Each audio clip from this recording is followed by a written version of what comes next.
নির্বাচন পরবর্তী সময়ে ব্যবসা বাণিজ্য সহজীকরণে উন্নত আইন শৃঙ্খলা পরিস্থিতি বজায় রাখার উপর গুরুত্বারোপ করেছেন ব্যবসায়ী নেতারা। রাজধানী ঢাকা চেম্বার অব কমার্স অডিটোরিয়ামে আয়োজিত এক মতবিনিময় সভায় তারা অবৈধ চাঁদাবাজি, অনিয়ম ও প্রশাসনিক জটিলতা দূর করে বিনিয়োগ বান্ধব পরিবেশ গড়ে তোলার আহ্বান জানান।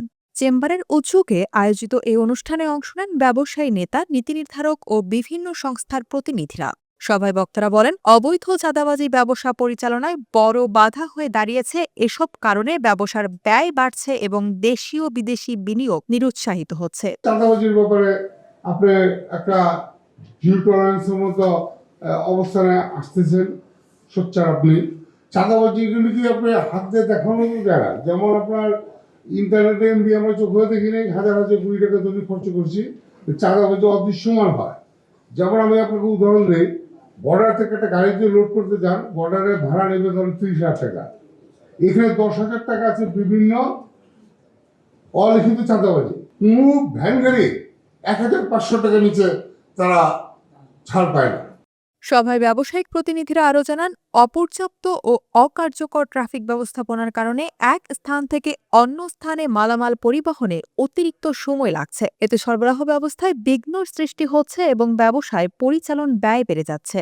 ট্রাফিক সিগন্যাল যদি উন্নত করতে পারে, যেটা কস্ট অফ আপনার ট্রান্সপোর্টেশন, এইটা আমার দৃষ্টিতে একটা ভ্যানওয়ালা যদি নির্ধারিত জায়গা থেকে এক জায়গায় যাইতে পারে, একটা রিক্সাওয়ালা নির্ধারিত জায়গা থেকে একটা জায়গায় যাইতে পারে, তার 30 মিনিটের জায়গায় লাগে 4 ঘন্টা। 30 মিনিটের ভাড়াটাও 4 ঘন্টার মধ্যেই উঠায় নিতে হয়। আসল জিনিসগুলো খতিয়ে দেখা দরকার।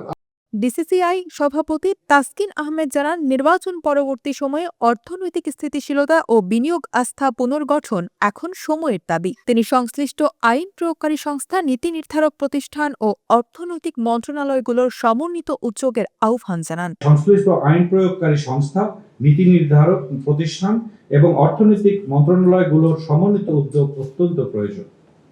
এই প্রেক্ষাপটে স্বরাষ্ট্র মন্ত্রণালয় ও আইন শৃঙ্খলা রক্ষাকারী বাহিনীর দায়িত্ব হল ব্যবসা প্রতিষ্ঠান সমূহের নিরাপত্তা নিশ্চিত করা, চাঁদাবাজি ও হয়রানি প্রতিরোধ করা এবং স্থিতিশীল পরিবেশ বজায় রাখা। একই সঙ্গে বাণিজ্য মন্ত্রণালয় ও প্রতিযোগিতা কমিশনের দায়িত্ব হল নীতিগত স্বচ্ছতা নিশ্চিত করা, ন্যায্য প্রতিযোগিতা প্রতিষ্ঠা করা এবং বাজার সমতা বজায় রাখা। মতিঝিল বিভাগের উপপুলিশ কমিশনার মোহাম্মদ হারুনুর রশিদ জানান, ঈদের পর অটোরিকশা নিয়ন্ত্রণে কাজ করবে পুলিশ, যা ব্যবসায়িক বান্ধব নগরীতে সহায়তা করবে। এখানে টেসলার ক্ষেত্রে প্রথম যে জিনিসগুলো গুরুত্বপূর্ণ সেটা হচ্ছে আমদানি, অর্থাৎ এটা তো এমনি এমনি আসে নাই। আপনাকে তো আগে পলিসিটা মেক করতে হবে যে আমার ঢাকা শহরে কতগুলো গাড়ি চলতে পারবে। তারপর দেখেন এগুলো কিন্তু চার্জ দিতে হয়, এমন না যে আপনি তেল কিনে চলতে পারবেন। তাহলে চার্জের ব্যবস্থাটা কি করছে, গ্যারেজগুলো কোথায় মেকানিজম করা হচ্ছে। অর্থাৎ প্রত্যেকটা ক্ষেত্রে যদি আমরা একটু নজর দিই, এক্ষেত্রে শুধুমাত্র যদি পুলিশের উপর নির্ভর করেন তাহলে কিন্তু টাফ। এ সময় তিনি আরও মন্তব্য করেন, বিদেশি বিনিয়োগকারীদের জন্য সুষ্ঠু পরিবেশ নিশ্চিত করতে রাজধানীর ফুটপাত দখলমুক্ত রাখতে উচ্ছেদ অভিযান অব্যাহত রয়েছে। এটা যেহেতু রাজধানী, এই রাজধানী থেকেই আমাদের দেশ নিয়ন্ত্রিত হয় এবং এইখানে যারা ব্যবসা বাণিজ্যের জন্য বা অর্থায়ন করতে বিদেশ থেকে যারা প্রতিনিধি আসেন, তাদের জন্য একটা সুষ্ঠু পরিবেশ দেখানোর প্রয়োজন হয় এবং নিশ্চিত করা প্রয়োজন হয়। সেই জন্য ঢাকা শহরকে ঢাকা শহরের মতোই সাজাতে হবে। আমরা কিন্তু নিয়মিতভাবে উচ্ছেদ করছি। জাতীয় ভোক্তা অধিকার সংরক্ষণ অধিদপ্তরের পরিচালক আব্দুল জলিল জানান, নির্বাচন পরবর্তী সময়ে দেশে আইন শৃঙ্খলা পরিস্থিতি বর্তমানে কাঙ্ক্ষিত পর্যায়ে রয়েছে, যা নিঃসন্দেহে একটি ইতিবাচক দিক হিসেবে দেখা হচ্ছে। এটা কাঙ্ক্ষিত আইন শৃঙ্খলা পরিস্থিতি একটা দেশের সার্বিক উন্নয়নের ক্ষেত্রে, সেটা ব্যবসা বাণিজ্য, এডুকেশন, সোশ্যাল স্ট্যাবিলিটি, এভরি সেক্টরে কিন্তু এটার সাথে এটা জড়িত আছে। তা এটা অস্বীকার করার কোনো সুযোগ নাই। এবং নির্বাচন পরবর্তী সময়ে আমরা we are very much optimistic যে আমাদের situation is increasingly developing day by day, এবং আস্তে আস্তে একটা কাঙ্ক্ষিত পর্যায়ের দিকে আমরা সকলেই যাচ্ছি, এবং it's a very good sign definitely. তিনি আরও মন্তব্য করে বলেন, ব্যবসা বান্ধব পরিবেশ তৈরি করতে হলে পুলিশের পাশাপাশি সবার সমন্বিত উদ্যোগ প্রয়োজন। যেটা আমি আবারও বলবো আমাদের পুলিশের ডিসি মহোদয়ের সাথে, যেটা শুধু পুলিশের একক কাজ না, শুধু ভোক্তার একক কাজ না, এটা সকলের সমন্বিত উদ্যোগ দরকার। তাহলে হয়তো আমরা একটা ব্যবসা বান্ধব পরিবেশ আমরা নিশ্চিত করতে পারবো।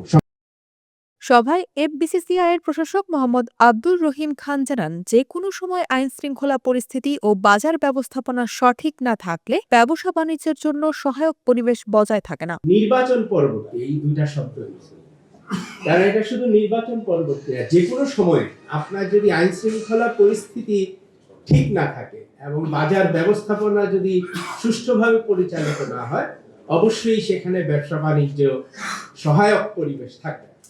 এই জন্য আমি বিষয়বস্তুর সাথে কিছুটা আমার ভিন্ন মত প্রকাশ করে আলোচনাটা শুরু করছি।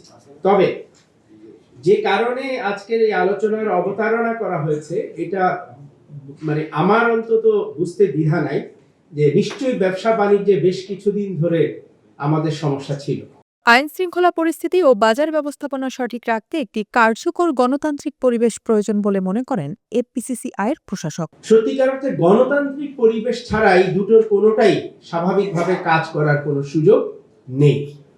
সুতরাং যখন গণতন্ত্র ছিল না, বলতে দ্বিধা নাই যে এই দুটি ক্ষেত্রে আমাদের সমস্যাও ছিল। জনগণের আস্থা কোথায়? জনগণের আস্থা থাকবে গণতান্ত্রিক ব্যবস্থার উপর। সভায় প্রধান অতিথির বক্তব্যে বাংলাদেশ প্রতিযোগিতা কমিশনের চেয়ারপারসন জানান, ব্যবসা বাণিজ্য সহজ হলে ব্যয় কম হবে এবং অপ্রত্যাশিত ব্যয় বেড়ে গেলে ব্যবসা করা কষ্টকর হয়ে দাঁড়ায়। এখানে দেখেন কতগুলি বিষয় বলা হয়েছে। একটা হচ্ছে ব্যবসায়ী সহজীকরণ, আর একটা হচ্ছে বাজার ব্যবস্থাপনা, এবং আরেকটি হচ্ছে আইন শৃঙ্খলা। এখন আমি যদি বলি যে ব্যবসা বাণিজ্য সহজীকরণ আসলে কেন দরকার, সেটা আপনাদের বক্তব্য থেকেই এগুলো অনেকখানি উঠে এসেছে। তার মানে হচ্ছে ব্যবসা বাণিজ্য যদি সহজ হয়, তাহলে মোটা দাগে আমার ব্যয় কম হবে। আনপ্রেডিক্টেবল যে ব্যয়গুলি, সেই ব্যয়গুলি যখন আপনাদের বেড়ে যায়, তখন আপনাদেরকে আসলেই ব্যবসা করাটা একটু কষ্টকর হয়। একই সঙ্গে আপনার যেগুলি প্রাতিষ্ঠানিক ব্যয় যেগুলি আছে, সেগুলি ধরেন ভ্যাট, ট্যাক্স, লাইসেন্সিং, অন্যান্য এস্টাবলিশমেন্ট, সেগুলি যদি কমানো যায়, তাহলে দিন শেষে আপনার যে পণ্যটি আপনি উৎপাদন করেন বা আমদানি করেন, সেটা হয়তো আরো সুলভ মূল্যে বাজারে বিক্রি করতে পারবেন।